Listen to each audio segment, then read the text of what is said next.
Whoa, it's been a minute since we've come together under the sound of these vibes. A very spiritual and powerful time to be on earth, a very abundant time for all of our dreams, a time for rebalancing, focus, getting an understanding of how you will recalibrate your own abundance in this full throttle of abundance that nature is showing us. Yay, welcome. So, we want to thank you, all of you, for tuning in and for continuing to listen to our episodes. For today, I'm just going to bring through a simple message about abundance from the fields for you, some epiphanies from my harvest, the 2022 harvest as a farmer, what you can look forward to, what's coming up next, and just the main vibes and visions for what's guiding our journey, particularly at the Hattie Carthan Healing Farm and in the markets and garden where our work of food, energy, light, and love takes place on this earth. Welcome. Happy summer.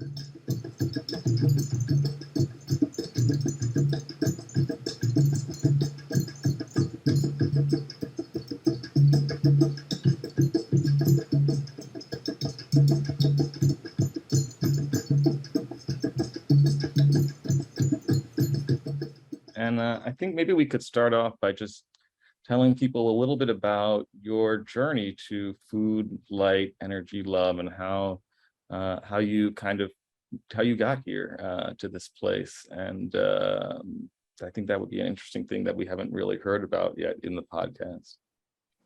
I've said it over and over every time anyone asked me this question about what are my interests, what are my motivations towards the earth, towards gardening, towards farming, towards the kind of spiritual ecology work, that deep ecology work that we do with people that are engaging in our foodways.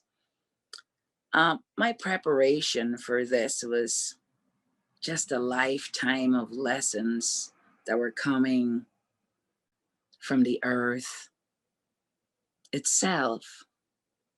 As a young girl, I was already hearing and connecting to the earth.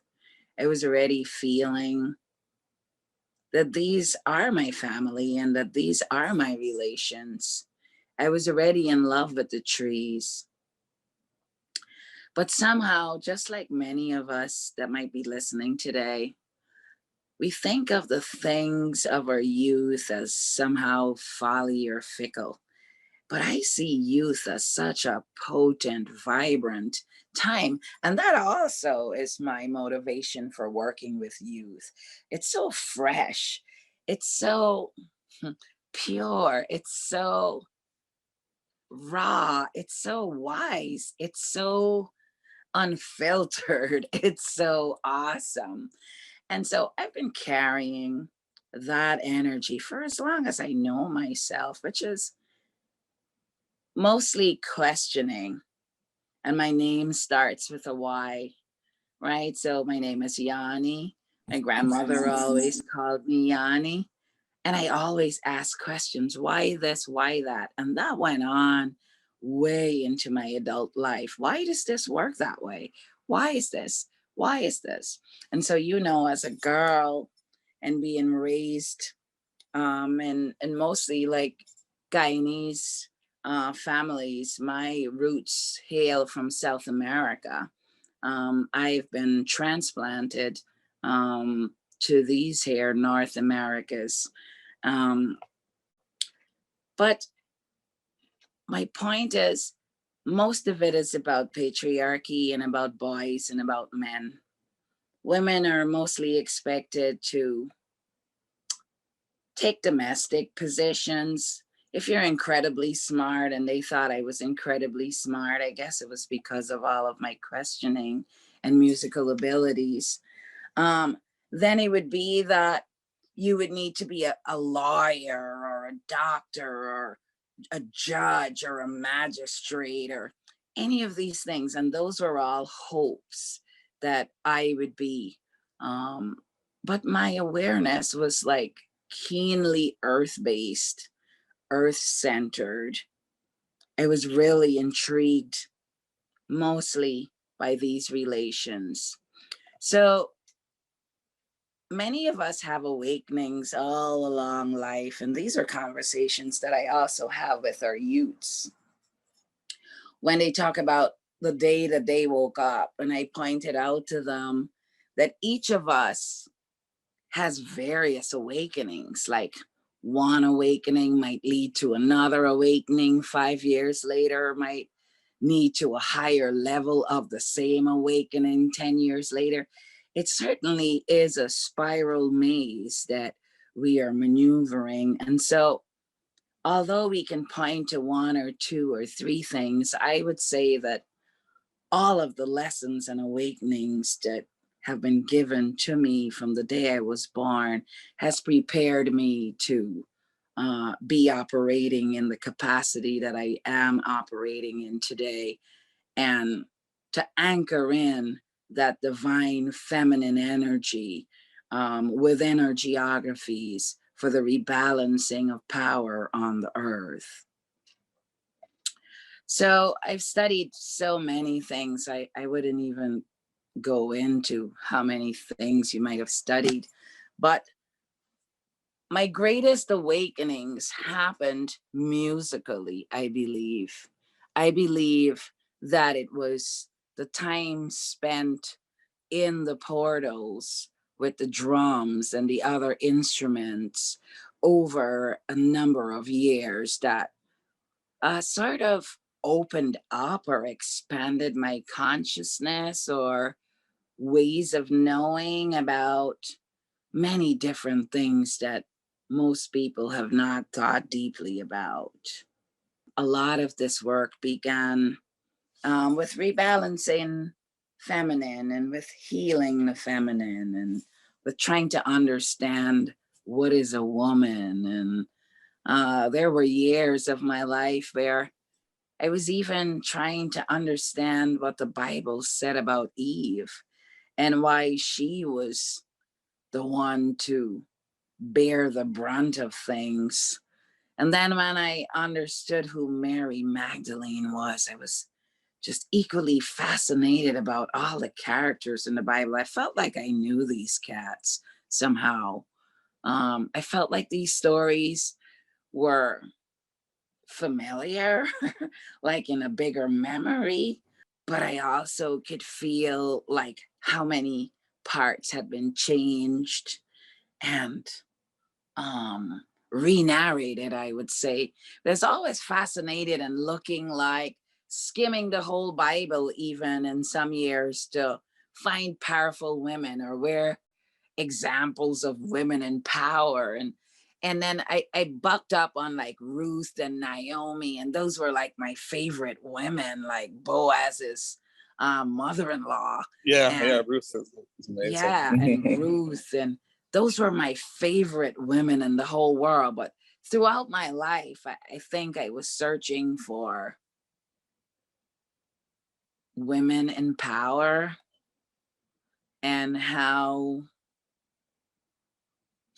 and found out that most of our power had been stripped from us and that we were involved in an ongoing cycle of deception, lies, and emotional manipulation. So then once I got to that place, then I realized that most of my life's work would be like undoing the lie.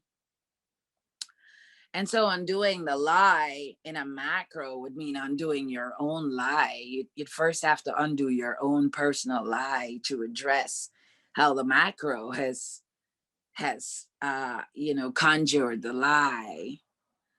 And so it's been that journey, that fascinating, mysterious journey, that has given me the courage to walk on to land and see beauty in oil strewn lots, and feel called to take my beautiful self there and to create something beautiful where other beautiful people could be a part of and could enjoy without uh, violence and bureaucracies and all types of systems that come in between the relationship that you could possibly ever have with the earth and the creatures of the earth.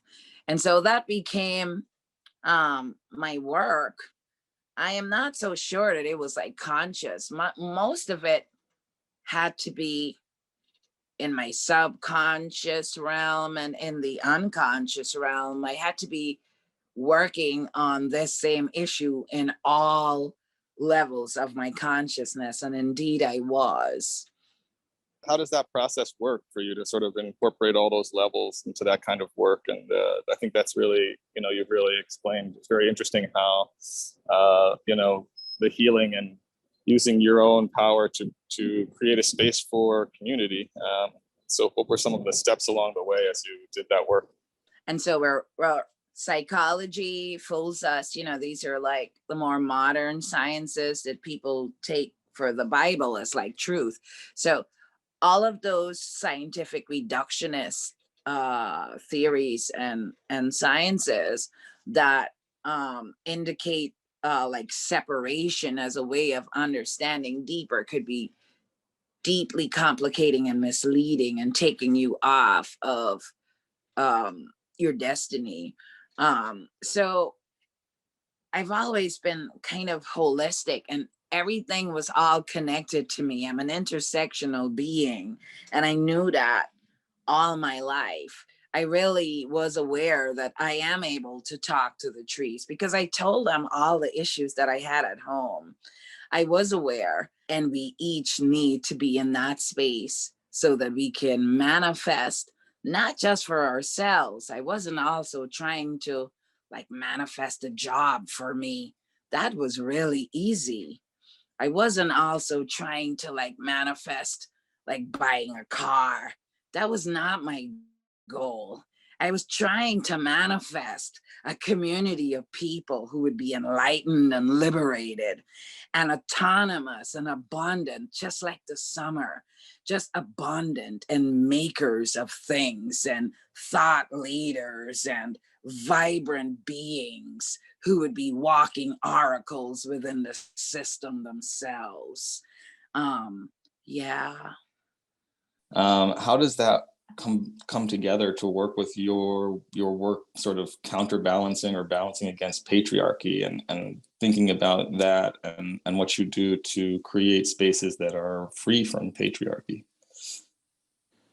Well, I don't know that if you're in this world, that on this dimension, that you are free from patriarchy. So first of all, but I want to come back into the embodied conversation again, because I wanted to say that many people that I've encountered think like you can like meditate your way out of it, like it's like something like outside of yourself. But again, I am saying at that time when I was searching for myself, I was also underneath about 300 pounds of armor, bodily armor.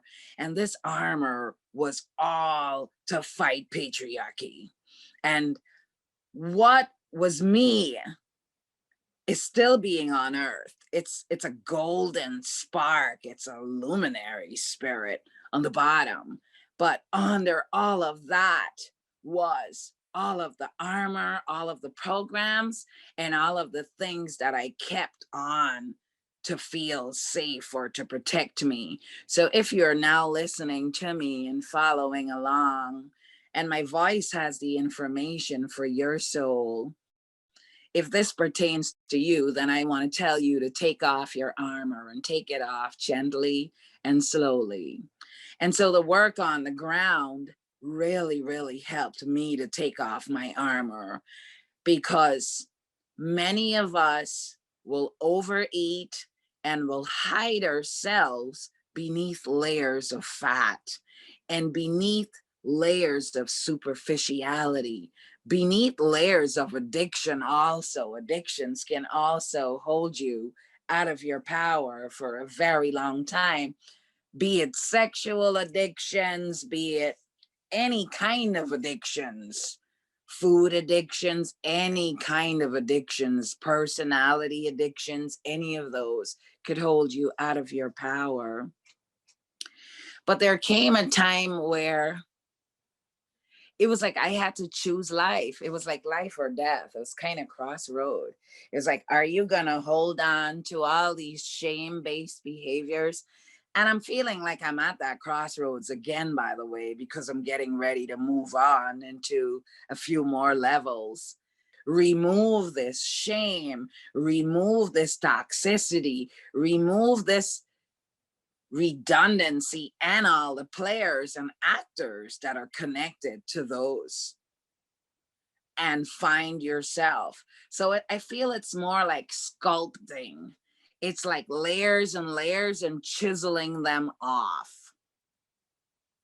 So once you've gotten a flow where you are in the direct flow with your energy, because we all are energy, we all are vibrational energy. And if you don't know what energy or what's your signature, then I urge you to exile yourself with spirit and ask, who am I? You know, about 30 years or so ago, every day that I woke up, that was my question. Who am I? What is my mission? What am I here to do? Those were the questions. And then I would continue on with my day and listen for the synchronicities in between the chattering, the empty programming, the laughter, inebriation. I would be listening for, who am I? And what am I here to do? So there comes a time where your soul is able to contact the physical body and marry. It's a kind of marriage. So you're always like more embodied. So it's like walking around with your clothes on, because your body is the clothes of the soul. So whatever your body is demonstrating is what your soul is really trying to tell you. So even in terms of illnesses, imbalances, anything that afflicts your body, this is the message, this is the vehicle that your soul has, that it could communicate out to you, so you understand what your moves need to be and what you need to be working on. So if you even understand that, then what we call dis-ease, what we call mental illness, what we call any kind of illness is really an imbalance. So it needs not be so heavy on us. It needs not be immersed in systems of shame. It needs to be immersed in acceptance, in allowing, in the creation of spaces so that we all can come forward and share and understand even our differences as strengths, not weaknesses. Why would you want to be in a community where all people are like you?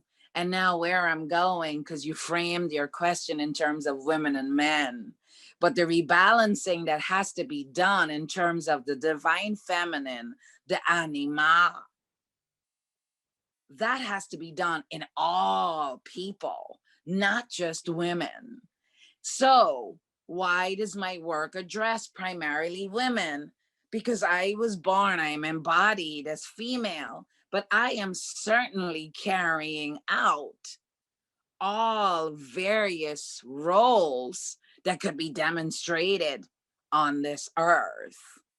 Uh, what I want is to organize. What I'm interested in is the only real thing that I'm interested in is to organize around the divine feminine.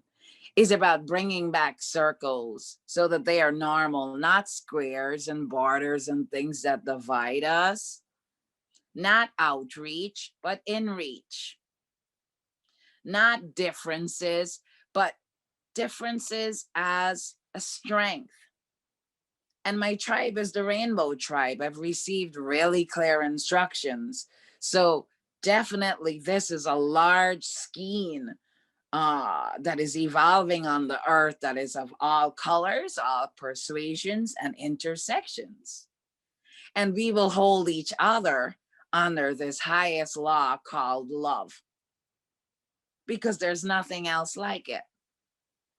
And we will use our love with our plants and our biology and our air and our elements and our fires and our breath to be with each other, to be present, aware, and supportive of one another. And our ages will become irrelevant after a while.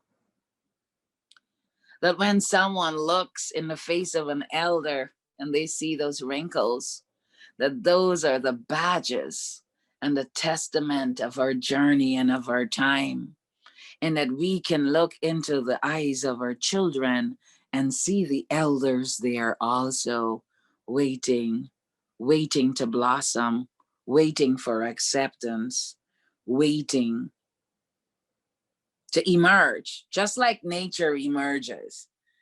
And no patriarchal system has to grant us the quotas or the authority to be ourselves.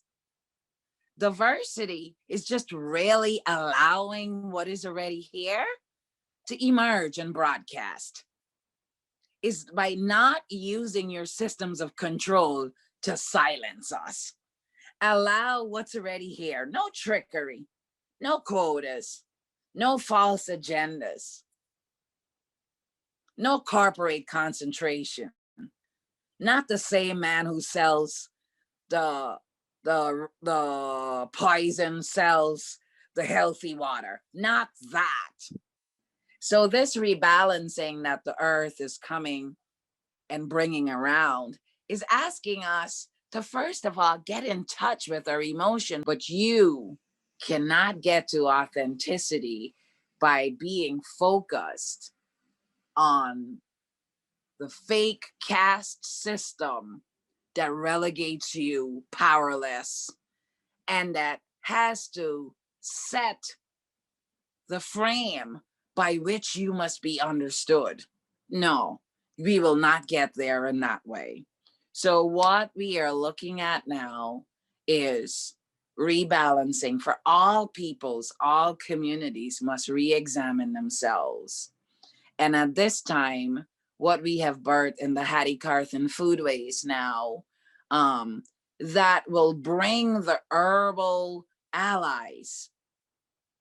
Why are the herbs growing through the cracks of concrete in our cities? Why did they co-evolve alongside of us that way? Why didn't they just stay in the suburbs? Why are all of the herbs just coming out of every single crack if we don't need them?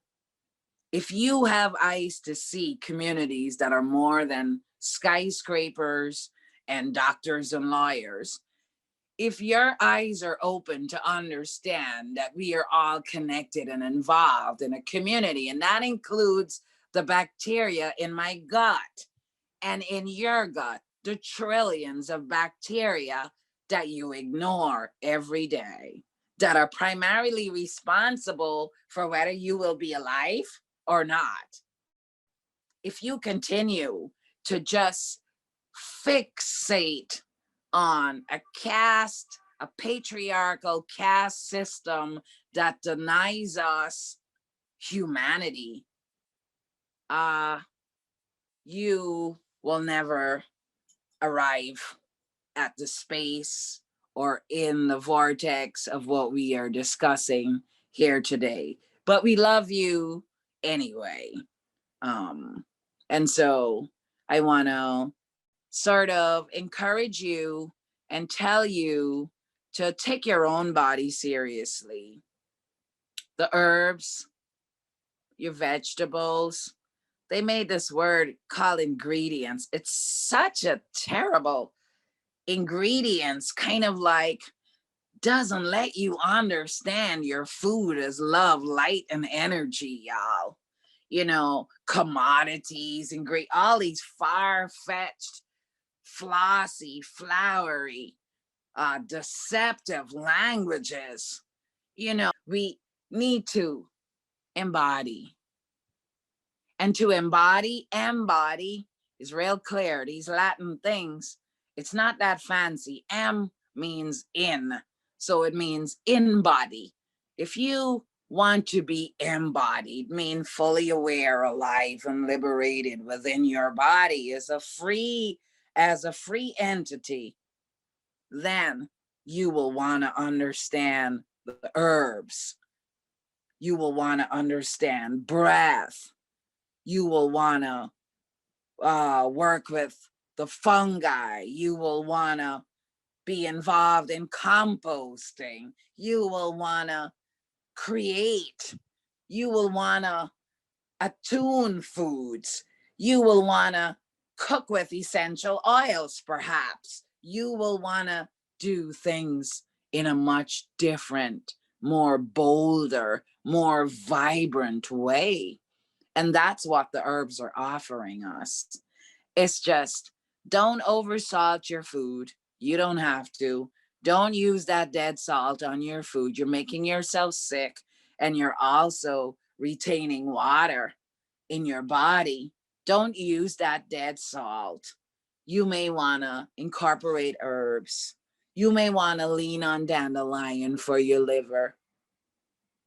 You may want to clear your airwaves with mullein. You may want to do a steam with sage.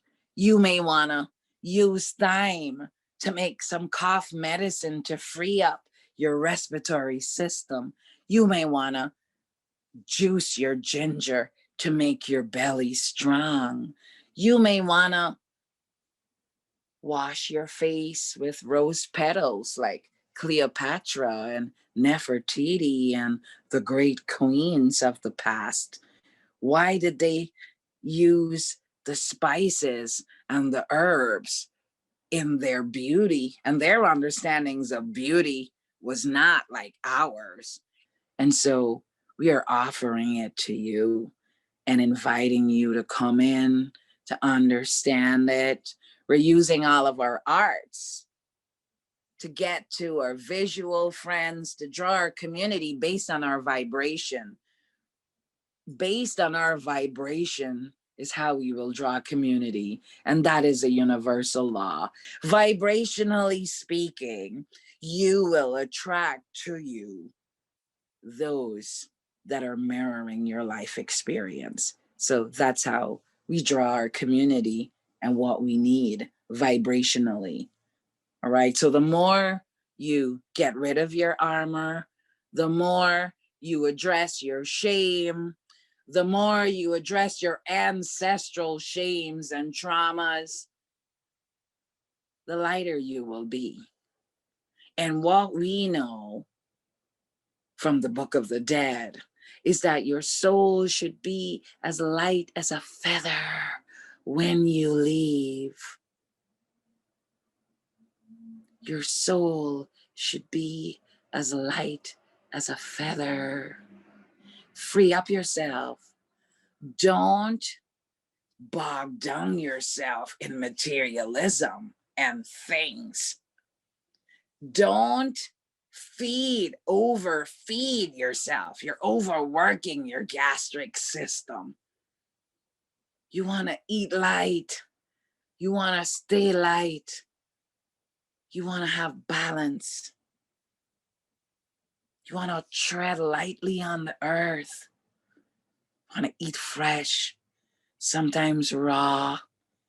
You want to breathe and you want to get rid of lower, dense, stale thoughts, energies that no longer serve you. You want to be diligent with your pruning, with your inner pruning, so that new growth can come on the insides. And then the trees of trauma, the inner trees. You know what trauma really is? Trauma really works this way. When your trees are diseased, your trees, meaning your root systems, that part of the brain, those systems, when they have girdled and gone over, not been pruned and not been taken care of, when you've neglected the oldest part of yourself, the oldest part of yourself is your inner child. The one that's been sucking like this since day one, observing everything, looking at everybody. Look at Uncle Joe. Look at Auntie Mary. Auntie Mary don't feel so kind. That is the oldest part of yourself. It's your child. Until you wrap around with that child and embody, meaning we're not leaving each other. No, you're not silly for wanting to play in the water today. Let's go to play. No, you're not silly for just wanting to sit under a tree and eat some cherries and just ignore all the seemingly adult conversations. No, that part of you that wants to skip, that part of you that wants to dance, that part of you that longs to just roll around and just be yourself, or to hear others laugh. I mean, joyous laughter. I live for it. I live for when we get to the level in community where we start like laughing at ourselves, like the cosmic humor and at our absurdities, you know. I live for it. So you want to be a part of that. You want to experience that perhaps and just know to yourself, like, yeah, that's really going on in the middle of the shooting. Just come on in. Come on into Hattie's Oasis. Come on into Hattie's Foodways. Just ask how you can serve. And we are looking for media people to make our message brighter, to support Danielle and I with editing so that our broadcasts could be more innovative and can touch more people. So stay tuned to all that is coming forward. If you're not on the basket program, there still is an opportunity. You can come on for September, October, and November. Eat this high vibrational food that we're singing to, that we care so much about, that we're making such a big deal about. Come and be a part of it. Come to the earth.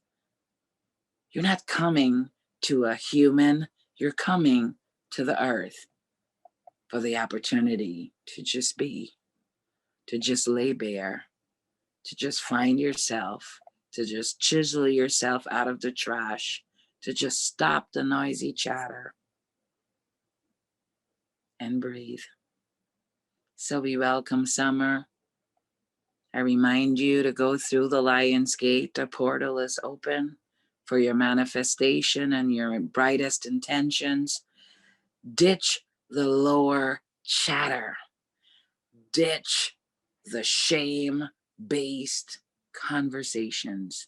Listen, if someone is talking to you and in that speech they are telling you you should be ashamed of yourself, it means that they're shame-based. It means that they're projecting shame on you. If someone is telling you that you should be ashamed of yourself for coming to do compost, it means that they've missed a bus.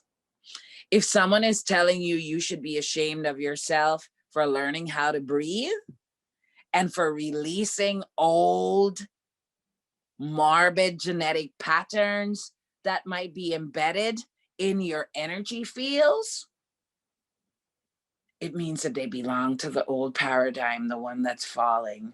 Move forward, proceed, proceed, Farmayan says. Proceed to the earth. She is waiting with open arms. There can't be enough of us. We want all the living oracles so all the lies can stop. All the lies must stop. I wrote a song like that. The lying is over.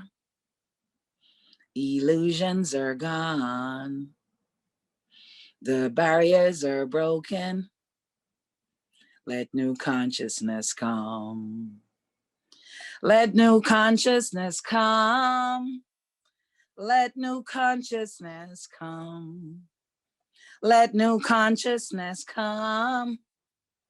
Let new consciousness come. The lying is over. Deceptions be gone. The trees are talking. Let new consciousness come.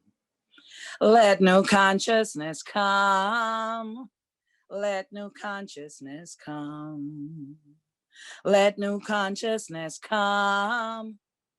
Let new consciousness come. I see you're in the apothecary. Could you tell us a little bit about how this new apothecary in the market came to be? Well, apothecaries are always a part of her deal in our healing, our ancestral traditional healing ways.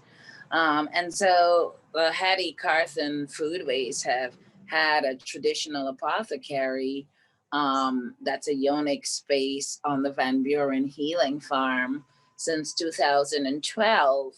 And we've always been looking for ways that we could expand that work and share that work in a much more vibrant way with our community. So in 2022, we launched the Community Supported Medicine Program.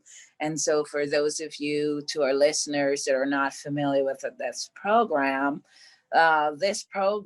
allows you to not only access the wet herbs as plants and use them in your meals. This brings us cosmetic applications, simple applications like baths, teas, astringents, lotions, massage oils, etc., so that we can get the herbs into the human body and demystify the use of herbs for urban dwellers. I'm not sure if our listeners know, but Farmayan is a raphiologist. What is a raphiologist? A plant and sound medicine practitioner. It means someone that works with plants and sounds to facilitate healing to the human bodies. And when we talk about healing, we're talking about rebalancing, reconnecting, and remembering natural processes and ways for plant healing. So our first apothecary was the apothecary that was envisioned by the community.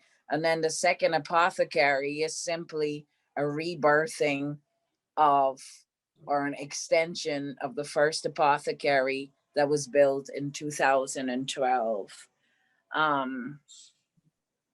What we do know is that apothecaries have been used all along periods in history where plant medicine people and people who were versed in processes for balance and healing did not really open practices. So when I was studying, a part of my studies involved opening a practice, and a practice would be like an office, like a doctor's office. But at that time, I always knew inside that it was not an actual doctor's office, that it was not an actual building like a hospital where people go, but it was actually a place where the plants could interact with the person that was requiring the balance or the healing that was necessary.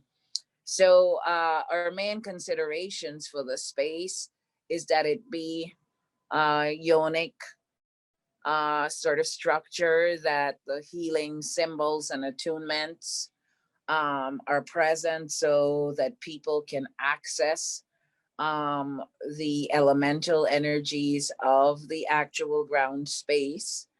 All of the insides kind of mimic and mirror the body, the cosmos, the earth, the flowers, and the plants. And so it's sort of superimposed. This would be like a sacred art. This would not be arts like the ones you study in art school, but these would be like sacred arts of how to create healing environments, or environments that facilitate growth and healing. So on the inside, there is a yoni superimposed, a yoni portal.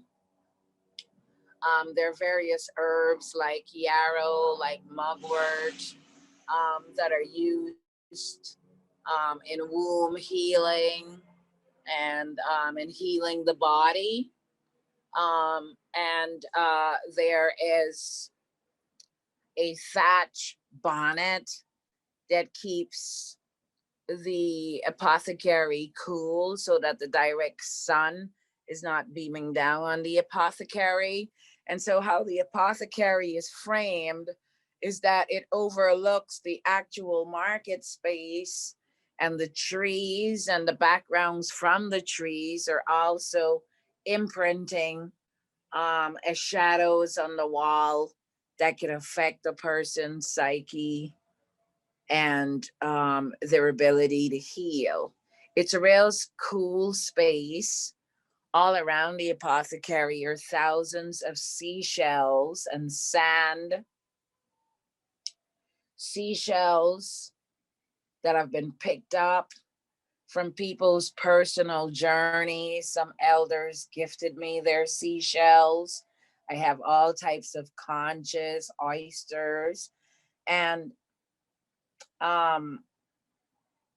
creatures of the sea, so that the fluid, flexible element embodied by water is really, really clear in the space. Now, once the structure was built and was aerated, we also needed to have an airflow in the space. So we slightly raised the roofs to allow for airflow in and out of the space. Once we did that, I involved the young people to come in and to help to do the actual physical design. Also on the outside, I brought in some more sand and sea creatures to create a multi-dimensional sort of space with sunflowers and other symbols that remind a person about the importance of the divine feminine in healing, the importance of water, the inner waters, as well as the outer waters, and the importance of paying attention to the inner garden. So when you come into the apothecary, it's almost as though you're in some kind of small community by the river or sea. Yeah, it's a really, the apothecary has mosses and a lot of crystals, and the entire design of like the fisherman's net And everything that I brought in just reminds you of healing. And in the apothecary, we have a book, and I'm asking that people who come into the apothecary, that they will tell us in the book what they're feeling when they're within the space. Yeah, it sounds amazing. And having been down there, I can say it is really a really special space, really calming. And it's great that the sort of sand element carries over, I think, and just how, intergenerational projects are done. Always, I think always you can feel it in the space when it's done. And yeah, everything there is great. Jan, what are some of the medicines that are being crafted in the apothecary this season? Oh, it's really, really so beautiful. So first of all, we've crafted all of the spices from the farm.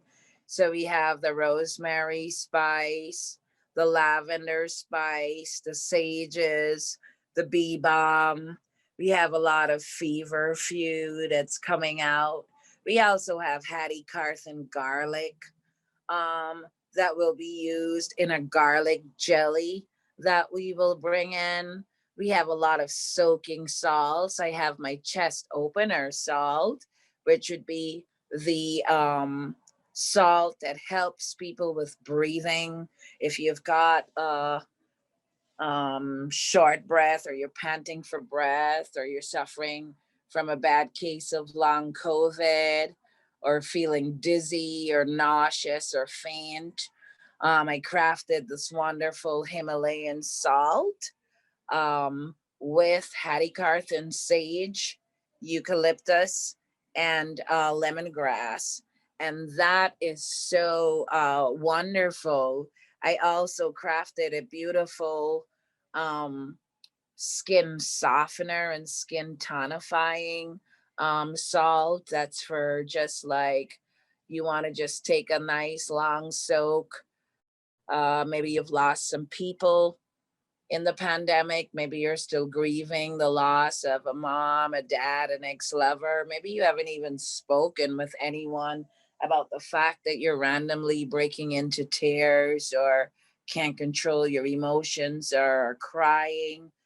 You want to just take a soak with the rose petals, the bee balm, and bee balm is so wonderful and comforting, and lavender. So I was able to marry those three herbs together in a beautiful Himalayan salt, and it's just so magical, the way that it just lifts the grief out of your body and your bones. I've also brought in lots of rosemary scalp oil, lots of amber butters, like body butters, where I am um, using the local herbs and spices mixed in with the shea butters, mango butters, cocoa butters. So a really luxurious experience.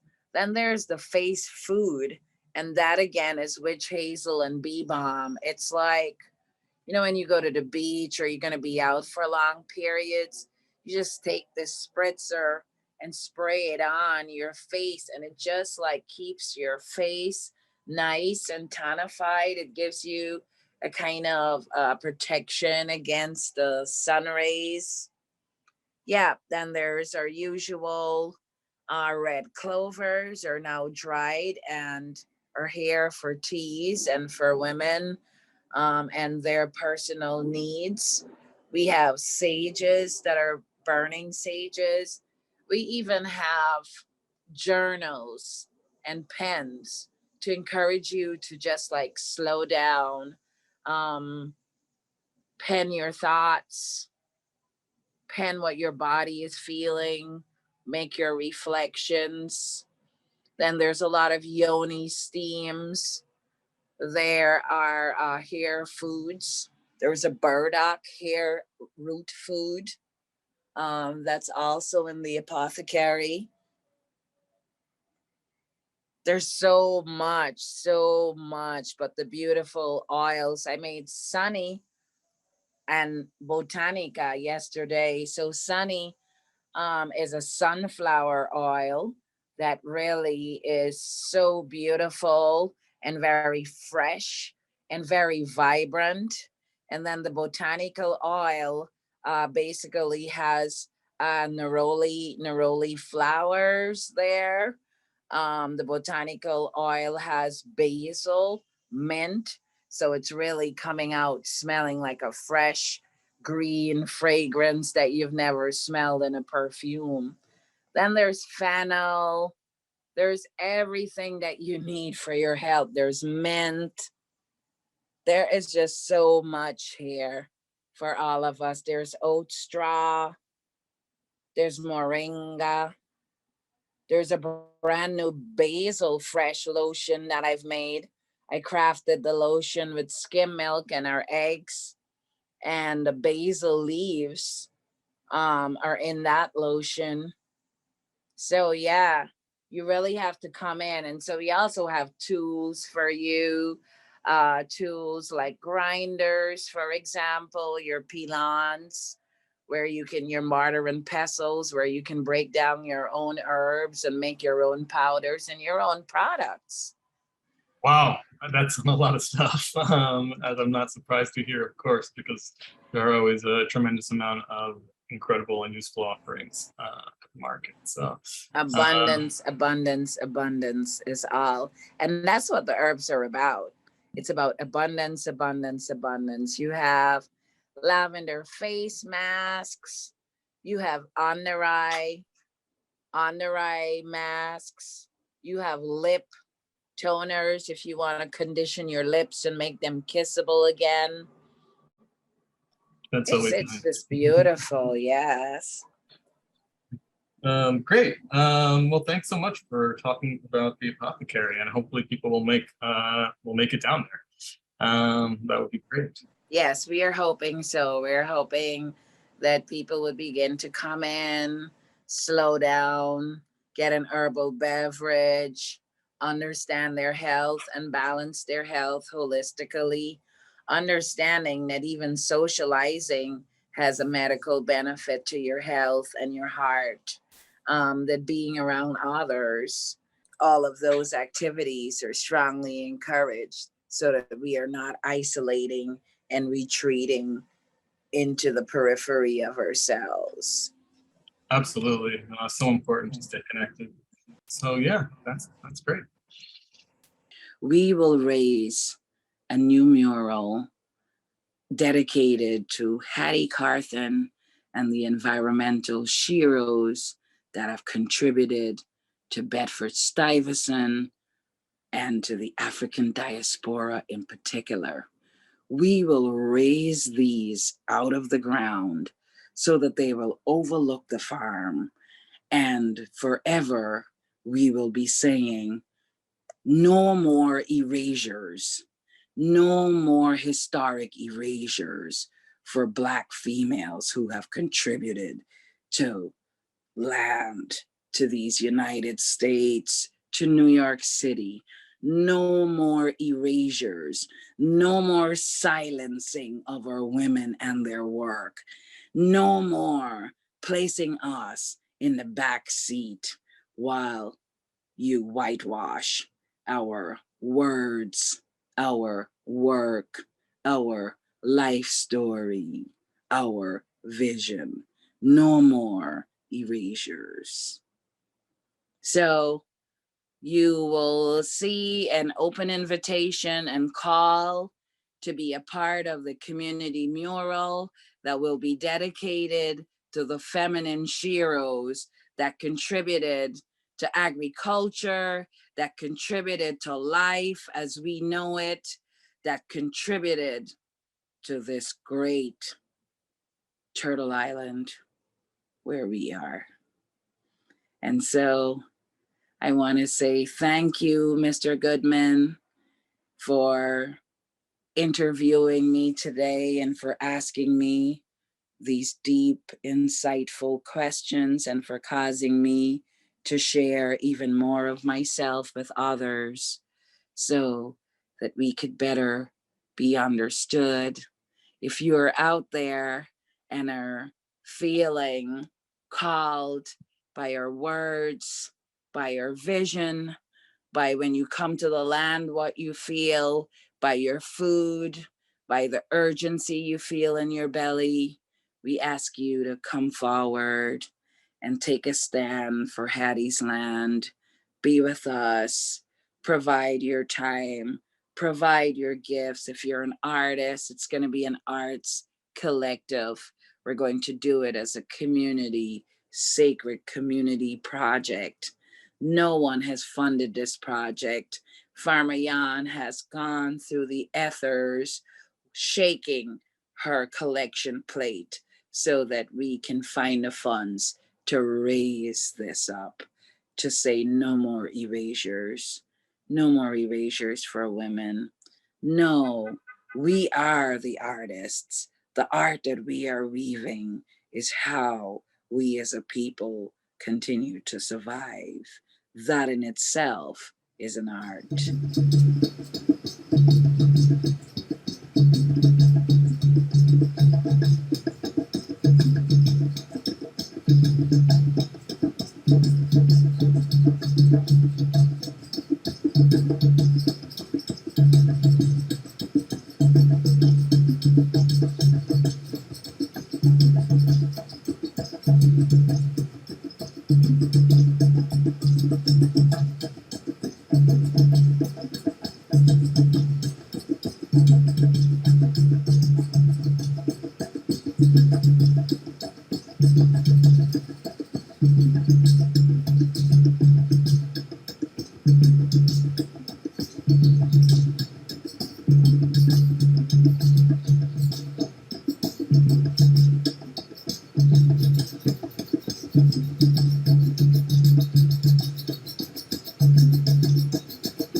Thank you for tuning in to this special end of summer episode that we brought to you, that was live broadcasted live from our garden and the new apothecary in the Clifton Place Saturday market. I hope that you enjoyed all of the abundance that nature has in store for you. I hope that the images and that the messages that we sent for you on nature's abundance was enough to soothe your soul. And just knowing that more apothecaries are being birthed and new spaces where people can come together in a meaningful way to heal, to understand themselves as a part of the larger ecosystem. We are so grateful for each and every one of you, and we hope that you are feeling the abundance of nature and the newness and the growth that this world offers. Enjoy the rest of the summer, and we hope to see you again at the fall equinox, where we will broadcast again live from our fall equinox celebration on the farm, and we will unveil the new Hattie Carthan mural. So long, my sweet friends.